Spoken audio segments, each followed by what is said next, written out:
In the Trenches with Ryan Roxie. Hold on, folks. Let's set up a little bit of a backstory, because right after the amazing VJ like explosion of what Jesse Camp came onto the scene, you were pretty you were signed to a major record deal. Yes. They embraced you. You had a record made with one of the biggest producers of our time, Green Day's Rob Cavallo. Not just Green Day's, but so many huge bands. Rob Cavallo produced your album. Talk about New York. The name of the band was Jesse Camp and the 8th Street Kids. For those of you that don't know what 8th Street is, this brings it full circle. Jimmy Webb was the king of 8th Street. That's where he worked at Trashy Vaudeville. That's where he cut his teeth most until he opened up his own, store eventually. I need more. But basically, we all knew him. And before he passed, he was about to open a 3rd store. Jimmy was very health conscious, as you know. He kept a very tight body. His one pleasure, or his one cheat, if you will, were s'mores. And so he loved nothing better than a graham cracker, a marshmallow, a little chocolate, and he would have one of those every single day, and that was his We're little big bit fans of sugar of s'mores here on In the Trenches. Long story short, Jimmy was about to open I Need S'mores right next to I Need More, which would have been like New York's only all s'more restaurant. But I almost believe that. I would almost believe that Jimmy Webb would do something that wacky. But so anyway, the little bit of backstory: Jesse Camp, the 8th Street Kids, make an album. They produced by Rob Cavallo, which has contributions by Cher and Bam, with the amazing Alex Kane, which so many of the In the Trenches. If you go down onto the Ryan Roxie official YouTube channel, you can find all these back episodes that have in-depth interviews with all these people that are associated with Jesse Camp.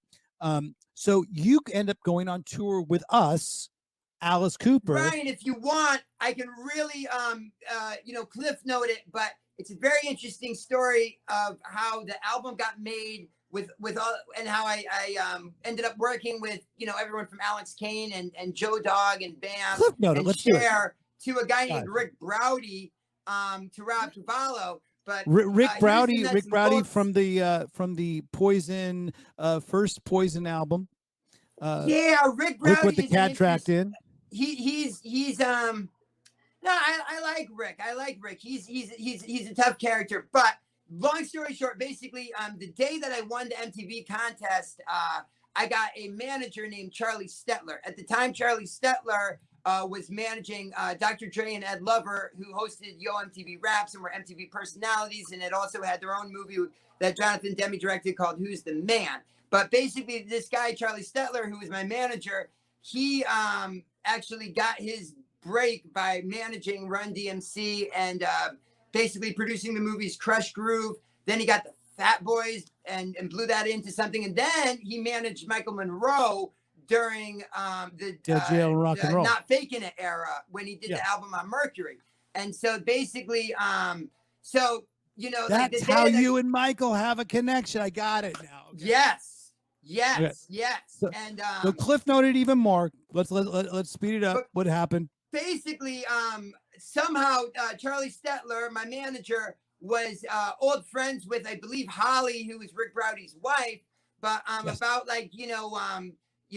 basically, like when I had first met Charlie, and he was like, well, what do you ultimately want to do? And I kind of told him I had this vision for a band that would kind of be exactly like a younger Hanoi Rocks. The weird thing about all of this, and if we're really gonna go into trenches, and I know that you're beyond the connoisseur, like you understand all of this like to a T. But you're right. In New York City, there had been like D-Generation, who had done like 3 albums for Columbia and really gave it the college try of being like a New York Dolls. The mid to late 90s were a really weird period for rock and roll because I mean, like in 1995, I mean, like Oasis and Bush were like the #1 bands. I mean, but like there was an era, and then on the East Coast and the West Coast With the West Coast, it was more grunge bands like Nirvana and Soundgarden, because Yeah. grunge was still going on. But So then, there was this. then in the mid '90s, it got weird because, like, basically, like, you know, after Kurt Cobain passed, and you know, I think Pearl Jam after their third album, or Vitalogy, you know, and Soundgarden broke up, and so it's sort of like grunge. You know, Alice in Chains went into hiatus. I do later have a great Jerry Cantrell Scott Stapp story that No. you have to let me tell you. You love it. Keep on point. Bottom line is, you know, I basically, and I don't mean to sound like I'm egotistical. I basically, like, on MTV, I really kind of ended up taking off as a personality, and so we were kind of in this enviable position that, you know, like, almost any record company would maybe sign me if I wanted to make a polka album, just because Immediate of my marketing, MTV affiliation, perfect marketing. and, Yeah. you know, and because of you know, like, yeah, just being a personality, and all around fun guy. But what I'm getting at is that basically, okay, so Charlie ended up knowing Rick Browdy, and so Rick Browdy was friends with Alex Kane, Cher, Bam Bam, and Joe of Dogs D'Amour. And so then I flew out like a couple, like, it was I won the contest in like April of '98, and like I think in August of '98 I flew out with Rick and that whole group that he assembled, and we wrote 2 songs. You got the deal. You got the deal demo the same time, right around the same time. You got the big record deal as well, because this is a big record deal, folks. Back in the 90s. Yeah, it was, no, I mean, it was at least a $1 million record deal, and then all the principal songwriters of the album, we all signed a really big publishing deal as well. I think, I mean, we can just say this now. I think that everyone, I think Cher, Alex, Bam, and Joe, and Rick all walked away with, I want to say, I mean, it was oh my God, it was a really big publishing deal. I think everyone got about $300,000. Well, good for everybody. Everybody wins with Jesse Camp. So now hold on. Yes. I didn't realize that this all happened at the same time. This synergy that was happening with the Jesse Camp. Yeah.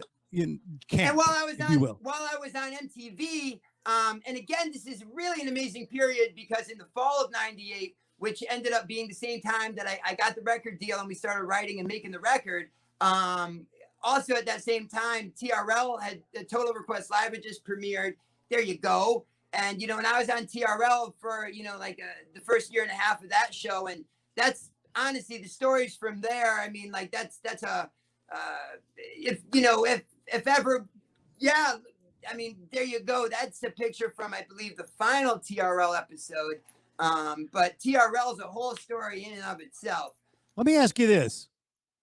Is Carson Daly as awkward as I think he is, or is he a cool dude? Because I've never met the man, so I can't really judge. But I know that, you know, you could probably ask him for money and he'd probably give it to you. So it's probably a cool guy, or maybe not. But it would just seem like an awkward conversation, and like the two personalities of you and Carson together. It's like oil and water, or oil and I guess it would be balsamic vinegar. Yeah, balsamic vinegar. I think that's how they make Monistat. Is oil and vinegar and cranberry. I think is exactly how they make it. So now? So basically, Carson Daly is just olive oil. Well, you know what? Like with the cartoon. With the perspective that I have now, I can give you a very, very honest and thorough answer to that question. Please do. When I first started working with Carson, I was 18 years old and definitely still a teenager. And I believe that Carson was, I think, almost like a decade older than me, and like, you know, and he was about, I think, in his late 20s, and so that's acted like he was in his 40s. Well, I mean, but you know, he was a more mature young adult, to say the least. And so I at that point, I definitely, there was no shared experience there where we could really relate to each other in a way that it's like at 19 I couldn't really relate to if I was working with a 12-year-old, you know what I mean? Like, we'd be kind of on different pages. And then the thing is that I'm not even putting myself in the realm of what this guy did, but I already at 18 and 19 did have like a bit of a Andy Kaufman sensibility where I really did enjoy trying to see as far, trying to get away with as much as I possibly could without getting in any serious trouble, if you will. I would always try to skirt that line. You know what I mean? Always Until like Great America. Until Great America. Sounds like you're working for the prosecutors. Hold on. My character is not that of a spitter.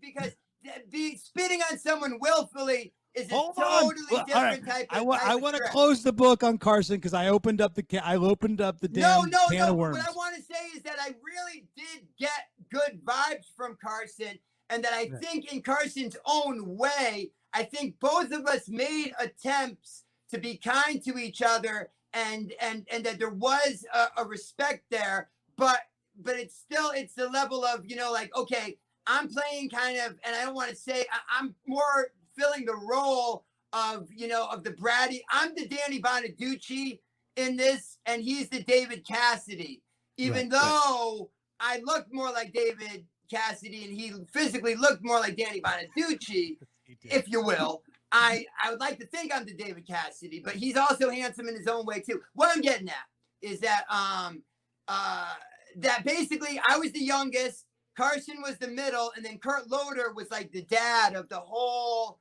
kit and caboodle. And it was a really cool scene there. Bill Bellamy was just finishing up. Matt Pinfield was there. Serena Alchul was doing the news. Kurt Loder was there. John Norris. And Ryan, I'm not trying to be like, but if you're ever, we talk about this off air, but I cannot again praise In the Trenches. It's the dopest. Honestly, I love Dean Del Rey, and I love Mark Maron, but honestly, just like the interviewing on In the Trenches alone is like, you're really like, it's like Howard Stern and you, I mean that, and David Letterman. Hey. It's like that. Thank you very much, Jesse Camp. I do know, as you know, you're a fantastic interviewer. On tonight, and especially on this episode, we do not fear from going off on tangents, which we have gone on a few tangents. But I respect you for Carson Daly giving an honest opinion about Carson Daly. Yes. Never met the man. I don't argue with success. He's done very successful, but I feel that what you brought to the MTV palette was definitely necessary, and definitely a more, like you, in your words, an Andy Kaufman type approach, which I think benefited, and I always championed for, because it was the spirit of rock and roll. But let's move on to the fact that you and the record deal and the VJ whole extravaganza experience is all happening about the same time. You put out this album, eventually released on Hollywood Records, Hollywood Records. There it is again. This is how Rob Cavallo comes into the picture as the producer of the album. Is that basically we wrote the team go. That's Rob Cavallo, who is the son of Bob Cavallo, who is the chairman of Warner Brother Records and also Prince's original manager. And then Rob, his son, is a fantastic producer, and he did, of course, all of Green Day's pretty much most of their catalog, starting with Dookie. He did all the Goo Goo Dolls albums, which, I will say this, I think Johnny Resnick is kind of underrated. He's a pretty good songwriter. He did the Muffs. But nothing to do with the Ice Cream Cake Cavallo family. Nothing to do with that. No, Carvel, which, yes, you're right. That was, a lot of people don't know this. Ryan and I are going to say it. Mr. Softy and Carvel Ice Cream Cakes, both owned and operated by the mob. So I think if your album would have been actually produced by Rob Carvel, that would have been a completely different sounding album, but a very tasty album. Oh my God. I think that there's an ice cream cake called like Snagglepuss or something. Or like, I don't know. But I mean, like, I tell you what, forget mushrooms, forget microdosing, forget mescaline. Like, honestly, like, you take an ice cream cake into the studio, everyone from the engineer to whoever's doing drum loops, You know, even if Josh Freeze is on the session, people are going to go nutty. Ice Cream Cake does it every time. In fact, word on the street is that although we know Alice is an amazing beacon of sobriety without being pushy about it. He's just, you know, it's part of his beauty. But all the band did indulge on Ice Cream Cake for the making of The Road, which again, that is a true fact. Hey, there you go. Man, that's, you know, that was back in the Hollywood Vampires, you know, I mean, again, it was a lot of people don't know, but like, because I'm way in the back behind Glenn Sobel, but I do have backgrounds for the Hollywood Vampires. I'm Ryan Roxie, and I've taken all my years of experience of playing guitar, and I want to pass the torch of rock and roll on to you. Check out the System 12 guitar method.